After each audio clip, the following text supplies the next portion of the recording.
Hey everybody, it's the first video we've done in a while, but this is an optional one. You don't have to use your video guide sheet on this. You just have to use it for however it's going to help you best. So hopefully it'll help you study for your test tomorrow or Monday, and will help you get that A. So let's get going. Alright, so some important stuff. Let's think about the relationship before the French and Indian War. We know it's pretty good. The colonies had lots of control over what they got to do. Britain did not interfere, kind of let them do their own thing. After the French and Indian War, Britain really starts to interfere, and that's where all the problem and the messes really begin. So results of the French and Indian War. Britain's in debt. They use and spend so much money that it almost bankrupts them. So they gotta figure out where we're going to get this money from to make up for this war. Let's start taxing the colonists. Because, hey, did we not fight this war to protect them? Yes. Should they help pay for it? Yes. Do we tax them yet? Nope. Do people in Britain pay more taxes than they ever will? Yes.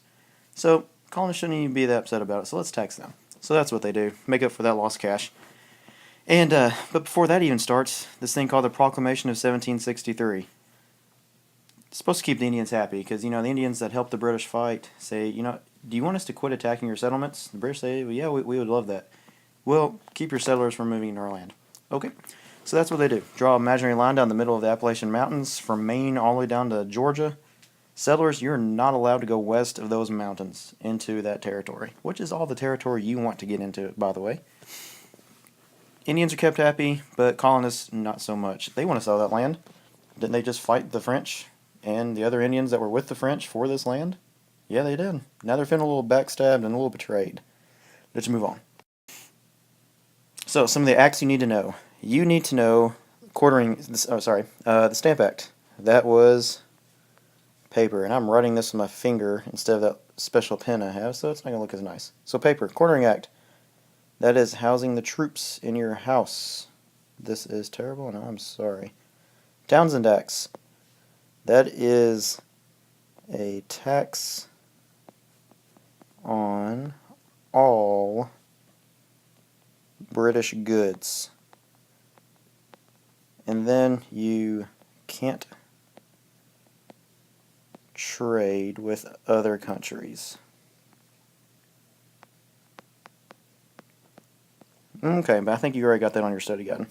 Alright, in the Intolerable Acts, a lot of things there. They're going to close Boston Harbor. So I'm just going to BH Boston Harbor. It's closed.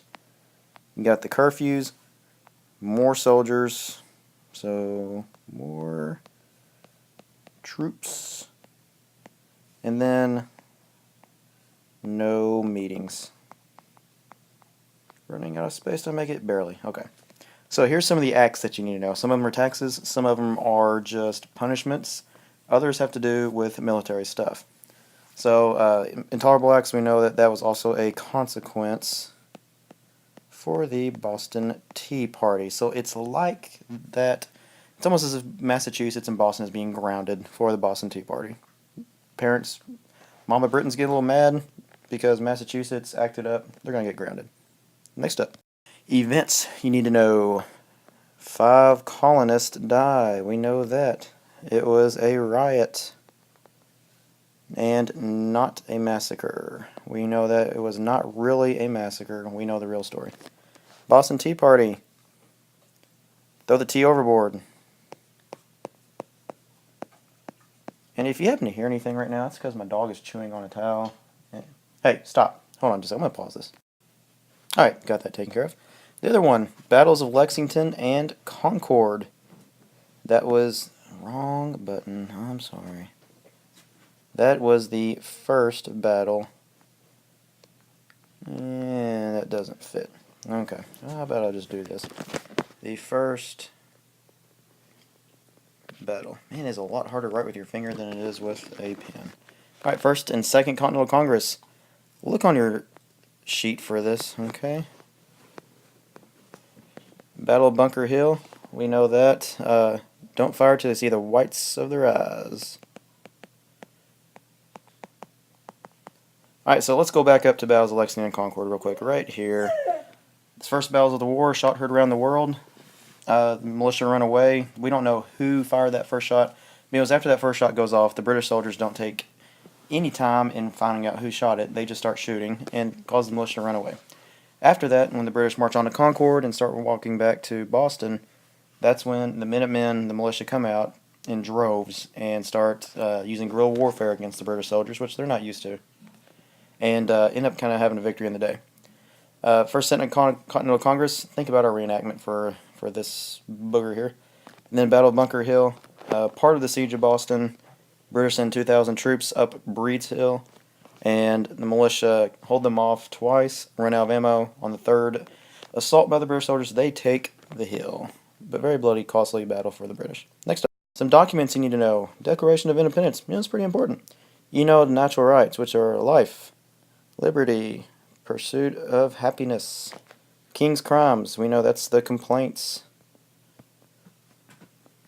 Its purpose, can you explain why,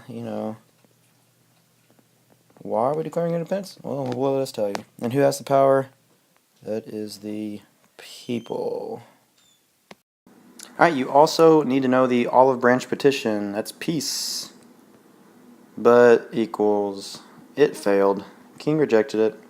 It doesn't really help them out too much when they get the news about the Battle of Bunker Hill on the same day they get the olive branch petition. Just not good. Alright, common sense convinces people that now is the time for independence. So that is the pamphlet. Okay, written by Thomas Paine. Now let's keep going. I told you this was going to be quick, so we're going to try to be quick. Sons of Liberty. That is the group of patriots that was a thorn in the side of the British. Alright, George Washington, why pick him as commander? Anyways, these guys, they're the ones that did the riots. They harassed and threatened people. Involved in a lot of the, more some violent things. Alright, and also spread propaganda. Alright, so George Washington, why pick him? We got 3 things. His experience, his reputation, and he unites people. If he's from Virginia, he's got to be able to get people from New England, the South, and the Middle Colonies to all work together. That's not always a good thing, but if you got a commander that can do that, it's going to make the army work. Next up. Some words you need to know. Know what boycott is. That means you don't buy stuff from somebody else. So you're not going to spend your money on something from a certain place, just like the colonists did. They boycotted the Townsend Acts. They were not going to buy that stuff. Alright, a riot. That is a violent protest. Okay, so violent protest. Propaganda. You're spreading stuff to get people on your side. Propaganda can be posters, it can be literature, it can be speeches, pretty much anything. Alright, tax collectors, we know what they are. They collect taxes. King George III, he is the one that they refer to in the Declaration of Independence. They call him a tyrant. Really wasn't a tyrant in real life. He's actually probably one of the best kings they ever had, but, to us Americans, he's the tyrant. Thomas Jefferson, he writes the Declaration of Independence. Alright, some important quotes that you might need to know. You might need to, keep in mind. Shot heard around the world. That's Battle of Bunker Hill. Oh my gosh, I'm so sorry. What was I thinking? I don't know. That is Lexington and Concord. This, don't fire to see the whites of their eyes, is Bunker Hill. Man, massive brain fart. Alright, no taxation without representation. That's actually about Patrick Henry. You just need to know, what are the colonists really upset about? The fact they don't have any representation. They wouldn't really mind the taxes so much if they could just have a voice in Parliament, which they are being denied. Alright, then you got the unalienable rights, life, liberty, and pursuit of happiness from the Declaration of Independence. So make sure you also know that.